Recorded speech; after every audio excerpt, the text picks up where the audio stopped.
I'm Martha, a 28-year-old massage therapist at a local hospital. My days usually involved routine treatments until Mrs. Rossi, a feisty retired woman with osteochondrosis, became my regular patient. She had a knack for prying into personal matters, which I usually navigated with a mix of professionalism and humor. One afternoon, as I was working on her stiff shoulders, Mrs. Rossi's voice cut through the room's tranquility. "Martha, dear, you have such magical hands. Tell me, what does a job like this pay?" I smiled, continuing my motions. "It's around $4,000 a month, Mrs. Rossi." She clucked her tongue in a mix of surprise and disappointment. "Only $4,000? I thought such a skill would fetch more." I shrugged, keeping the conversation light. "Well, it's enough for me. I enjoy the work more than anything." Changing gears, she suddenly said, "You know who you should meet? My son, Antonio. He's the owner of that Italian restaurant downtown. A real catch, if I may say so." I hesitated, recalling the few times I saw Antonio. He was quite charming and easy on the eyes. "I don't know, Mrs. Rossi. I'm quite busy with work." "Oh, nonsense," she exclaimed. "A young, attractive woman like you shouldn't be alone. Let me arrange something." Before I could protest, she had already made up her mind. True to her word, she set us up on a date at his restaurant. Antonio was more than I remembered, charming, with a warm smile and eyes that sparkled with humor. Our conversation flowed effortlessly, filled with laughter and shared interests. Weeks turned into months, and our casual dates grew into a serious relationship. One evening, as we walked along the river, Antonio stopped and looked into my eyes. "Martha, I've never met anyone like you. Will you marry me?" His proposal took me by surprise, but it felt right. "Yes, Antonio, I will." Our wedding was a small affair but full of love and joy. Afterward, Antonio suggested, "Why don't we move in with my mom? Her house is big, and we could save some money for our future." The idea seemed practical, and I agreed. Initially, life in the Rossi household was harmonious. I helped with chores, and we both contributed to the family expenses. Little did I know that this new chapter of my life would soon take a challenging turn. Living in the Rossi household started off as an agreeable arrangement, but a few months into our marriage, I began to notice a shift in responsibilities.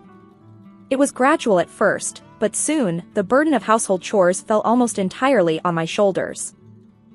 One weary evening, after spending the whole day relieving tense muscles and soothing aching joints at the hospital, I came home to a scene of chaos: dirty dishes piled high, laundry scattered, and the living room looking like it had been hit by a small tornado. Exhausted, I found Antonio sprawled on the sofa, engrossed in a football game. "Antonio, the house is a mess. Can you help me clean up?" I asked, trying to hide my frustration. He glanced around, seemingly oblivious. "Oh, it's not that bad, Martha. I had a rough day at the restaurant, lots of issues to deal with." I started picking up, feeling the day's fatigue weigh me down. "But you've been home for a while now, and I've just got back. It's only fair we both contribute." He let out a non-committal grunt, eyes glued to the screen. "You're better at this stuff than I am. I'd just get in the way." This pattern continued, growing more defined with each passing day. I found myself doing all the cooking, cleaning, and managing the home, while Antonio's contributions became increasingly scarce. A few days later, I decided to have a serious talk with him. After dinner, which I had prepared, I broached the topic. "Antonio, we need to discuss the housework. It's becoming overwhelming for me to handle everything alone." He looked up from his phone, seemingly annoyed. "What's there to discuss, Martha? You're great at managing the house. I'm busy with the restaurant." His dismissive attitude stung. "But we're a team, Antonio. It's not just about being good at something. We should share these responsibilities." He sighed, a flicker of irritation crossing his face. "Look, I'll try to help out more, but you know my work is demanding. I'm running a whole business, not just giving massages." I bit back a sharp retort, feeling belittled and misunderstood.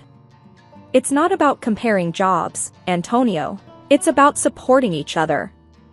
As the days turned into weeks, the situation didn't improve.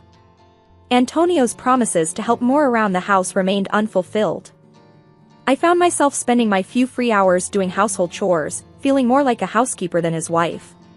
One evening, as I collapsed on the couch after a long day, the reality of my situation hit me hard. The balance in our marriage had shifted dangerously, leaving me drained and undervalued. I realized that something needed to change, but I wasn't sure how to make Antonio see it too. The day Luca and his family moved in marked the beginning of an entirely new, exhausting chapter in our lives.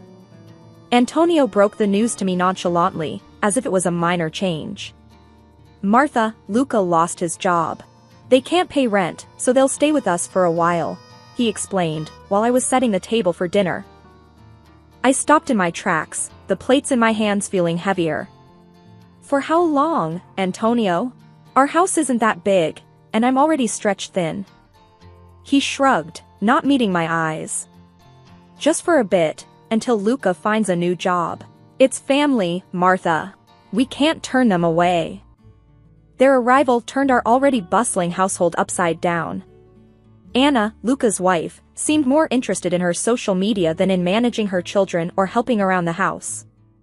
Their 3 kids, aged between 3 and 8, were little bundles of chaotic energy, leaving a trail of mess wherever they went. One afternoon, after stepping on a toy car for the umpteenth time, I approached Anna, who was scrolling through her phone. "Anna, could you please keep an eye on the kids? The house is turning into a war zone." She looked up, annoyance flickering in her eyes. "Martha, I'm busy with my own stuff. You don't have kids, you wouldn't understand." "But Anna, the mess and noise are overwhelming. I work too, and it's becoming impossible to manage," I said, trying to keep my voice steady. She scoffed. "Well, I guess you just need to get better at multitasking, then." I walked away, feeling a mixture of anger and helplessness. When I brought it up with Antonio, hoping for some support, his response was disheartening. "Babe, they're family. We need to be there for them," he said, not looking up from the TV. "But what about us, our home? It's turning into chaos," I protested. He waved his hand dismissively. "It's not permanent. Besides, you handle things so well, Martha. You're great at this." Weeks turned into months with no sign of improvement. Luca spent his days on the computer, claiming to be job hunting, while the kids ran around unchecked. Anna rarely lifted a finger to help, leaving me to deal with the aftermath of their daily tornado. I started to dread coming home. My once peaceful haven was now a source of endless stress. Each day, I walked into a house that no longer felt like mine, catering to a family that barely acknowledged my exhaustion. The burden of cooking, cleaning, and maintaining order fell entirely on me. Despite my pleas for help or even just a little consideration, I was met with the same responses. "You're so good at this, Martha," or "it's just for a little longer." I lay awake at night, wondering how a situation meant to be temporary had become my new, overwhelming reality. I felt trapped, undervalued, and utterly alone in a house full of people. The funny thing is that I invested my entire salary in their family every month, all of $4,000. And they took it for granted. The tension in the house had been building like a pressure cooker, and it finally exploded one hectic evening. I came home to the usual chaos and mess, utterly exhausted from my workday. The sight of the unkempt house was the last straw. "Antonio!" I yelled, finding him lounging on the couch with a beer in hand. "This house is a disaster. I'm busting my back at work and I come home to this mess every day." Antonio looked up, irritation flashing in his eyes. "Oh, cut the drama, Martha. It's just a bit messy.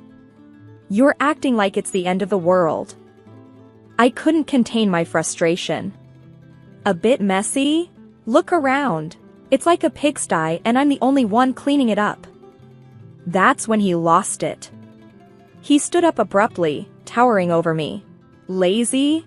You call this lazy? I work my ass off at the restaurant while you just rub people's backs. And now you whine about a few dishes." His harsh words felt like a slap in the face. "That's not fair, Antonio. I'm not your maid. This is supposed to be our home, not just mine to clean." Before I could say more, Mrs. Rossi chimed in, her voice dripping with disdain. "Oh, please, Martha. You're just a freeloader here, living in my house, using our things. And you have the nerve to complain." I was taken aback by her vicious tone. "A freeloader? Mrs. Rossi, I contribute to this house, I work hard too." She scoffed. "Work hard? Ha! A real woman takes care of her home and family. You're just sloppy and ungrateful." Their words echoed in my head, each one a stinging affirmation of how little they valued me. I stood there, shaking with a mix of anger, shock, and hurt. Antonio didn't let up. "You should be thankful, Martha. You have a roof over your head because of us. Maybe if you managed your time better, the house wouldn't be such a mess." I felt a surge of defiance. "I am not your servant, Antonio. I am your wife, and I deserve respect." But it was like talking to a brick wall. They had their minds set, seeing me as nothing more than an accessory to their home. Lying in bed that night, I realized that this wasn't a home, it was a prison. And I was trapped with people who saw my efforts as trivial and my presence as a nuisance. It was a sobering, painful realization that I was in a battle I was losing. The day Antonio announced he wanted a divorce felt like a surreal nightmare. It happened during one of our rare family dinners, where the tension was already thick enough to cut with a knife. I was passing the salad when Antonio cleared his throat. "Everyone, I have something to say," he announced, his voice eerily calm. "I want a divorce, Martha." I froze, the bowl in my hands almost slipping. "What? Antonio, what are you talking about?" His gaze was cold, devoid of the warmth I once knew. "I've met someone else, Martha. She's better for me." The room went silent. Even Mrs. Rossi looked shocked, but not for the reasons I hoped. "How much does she earn?" she blurted out, her priorities crystal clear. $8,000 a month, Antonio replied proudly, as if he'd won some prize. I felt like I'd been punched in the gut. "You're leaving me for money?" He shrugged, the man I married nowhere in sight. "It's not just about the money, Martha. She understands me, unlike you." I was struggling to process everything. "And you think this is okay? To drop this bomb in front of everyone?" Mrs. Rossi piped up, her voice sharp. "Well, it's about time he found someone worthy. Someone who can actually take care of him." The sting of her words was overshadowed by the utter betrayal I felt from Antonio. He slid the divorce papers across the table. "Just sign these, Martha. Let's end this amicably." My hands trembled as I took the pen. I felt numb, the reality of the situation sinking in. Amicably? After everything I've done for this family? Antonio's expression was cold, detached. "It's for the best, Martha. You'll see." With a heavy heart and a sense of unreal detachment, I signed the papers. The room remained silent, the only sound being the scratching of the pen on paper. As I stood up, the weight of the situation finally hit me. "I hope she's worth it, Antonio. I really do," I said, my voice laced with a relief I couldn't hide. I packed my things that night, the silence of the house echoing the hollowness I felt inside. Antonio and his family watched, their faces a mix of surprise and confusion at my calm demeanor. Little did they know, inside, I was even rejoicing at the thought of being free from this toxic environment. I closed the door behind me, leaving behind a life that was no longer mine. The night air felt crisp and refreshing, a stark contrast to the stifling atmosphere I had just escaped. As I walked away, I realized this was not an end, but a new beginning. Moving into my rented apartment was like stepping into a new world. I took all the furniture and fancy appliances I had bought, leaving behind nothing but empty spaces in Antonio's family home. It caused quite the uproar. I still remember the day Mrs. Rossi and Anna confronted me as I was loading the last of my things into the moving truck. You can't just take all this stuff. It belongs in the house. Mrs. Rossi shouted, her face red with anger. I turned to face her, feeling a surge of defiance. Actually, I bought all of this with my own money. It's mine, and I'm taking it with me. Anna chimed in, her tone dripping with disdain. You're such a selfish brat, Martha. You think you can just walk away and take everything? I shrugged, not letting their words get to me. Call it what you want, but I'm done being your maid and your family's cash cow. I'm starting over. They were fuming as I drove away, but I felt an immense sense of relief, like I had shed a heavy burden. Settling into my new place, I reveled in the peace and quiet. It was small, but it was mine. The day I received the job offer from the prestigious medical center was the icing on the cake. The salary was nearly double what I was making before. I remember calling Sarah to share the news. Guess what? I got a job offer from that famous medical center. It's a big leap in my career, and the pay is amazing. Sarah's excitement mirrored mine. Martha, that's fantastic. You totally deserve this. You're going to kill it. The conversation was a stark contrast to the ones I had in Antonio's house. Here was a friend who believed in me and celebrated my achievements, not someone who saw me as just a means to an end. My first day at the new job was exhilarating. I was greeted with respect. Mr. Johnson, the center's director, welcomed me personally. Martha, we're thrilled to have you on board. Your expertise is going to be a great asset to our team, he said with a genuine smile. I couldn't help but beam with pride. Thank you, Mr. Johnson. I'm excited to be here and contribute to the center. Leaving the chaos of Antonio's family home and stepping into this new role was empowering. It felt like I had finally taken control of my life, steering it in the direction I wanted.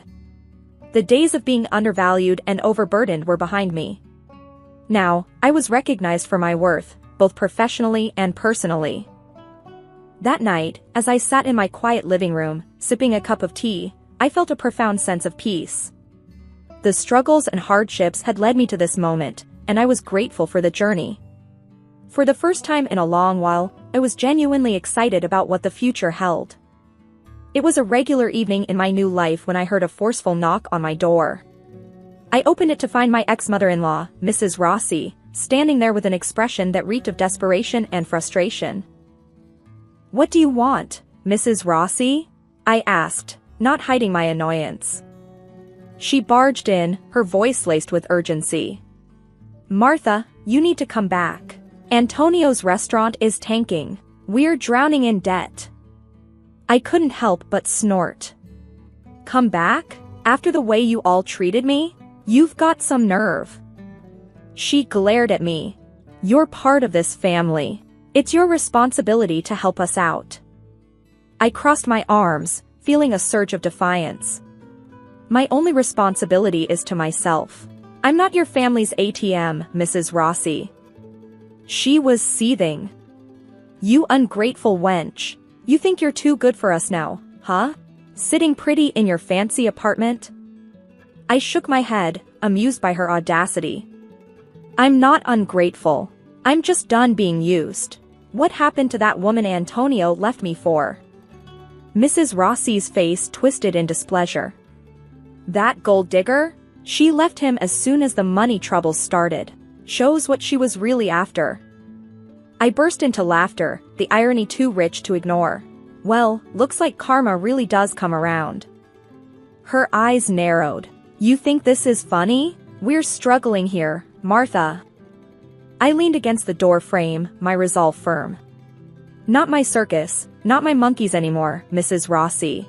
I've moved on. You should too. She huffed, her anger palpable. You'll regret this, Martha. When you're all alone and miserable, you'll wish you'd helped. I smiled, the sense of freedom filling me with confidence. I doubt that. Goodbye, Mrs. Rossi, and don't come back. She stormed out, slamming the door behind her. As I locked it, I felt a wave of relief wash over me. That chapter of my life was closed for good. I was finally free from the toxic grasp of a family that never truly valued me. My life was my own now, and I intended to live it on my terms. Life after the divorce and the last encounter with Mrs. Rossi felt like a breath of fresh air. I was thriving in my new job and enjoying my newfound independence. One day, while enjoying a coffee break at the wellness center, my colleague Mike dropped by. "Hey, Martha, I heard about your run-in with the ex-mother-in-law. You okay?" Mike asked, concern in his eyes. I chuckled, shaking my head. "More than okay, Mike. It's like a bad sitcom, you know? I'm just glad it's over." Mike smiled. "You've got some guts, Martha. Most people wouldn't have handled it as well as you did." I sipped my coffee, feeling a sense of pride. "I guess I just reached my limit, Mike. No more drama for me." The conversation shifted to work, and as I talked with Mike, I realized how much my life had improved. I was no longer weighed down by the negativity and manipulation of my former family. Later that week, I caught up with Sarah over dinner. She had been my steadfast supporter through all the ups and downs. "You look great, Martha. Really, like a weight's been lifted off your shoulders," Sarah observed as we sat in a cozy restaurant. I smiled, feeling a surge of gratitude. "Thanks, Sarah. It's been a journey, but I'm finally at a place where I feel happy and in control." Sarah raised her glass. "To new beginnings and to a friend who's shown what strength really is." I clinked my glass with hers. "To new beginnings and to friends who stand by you through thick and thin." The evening was filled with laughter and positive conversations, a stark contrast to the tense and uncomfortable dinners at my former in-laws. As I lay in bed that night, I reflected on the changes in my life. I had faced adversity, but it had led to growth and new opportunities. I had learned my worth and vowed never to let anyone treat me as less than I deserved.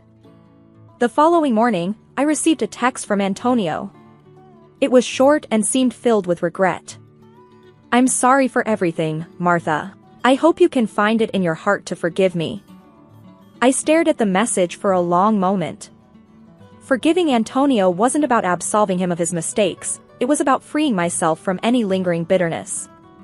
I typed a response, my heart light and free. "Antonio, I've moved on. I forgive you, but more for my peace than yours. Take care." Sending the text felt like closing a chapter. I was no longer bound by the past, and the future looked bright. I had come out of this ordeal stronger and more resilient. As I prepared for work, I felt a sense of excitement about the possibilities that lay ahead. My journey had taught me about resilience, self-worth, and the power of moving forward.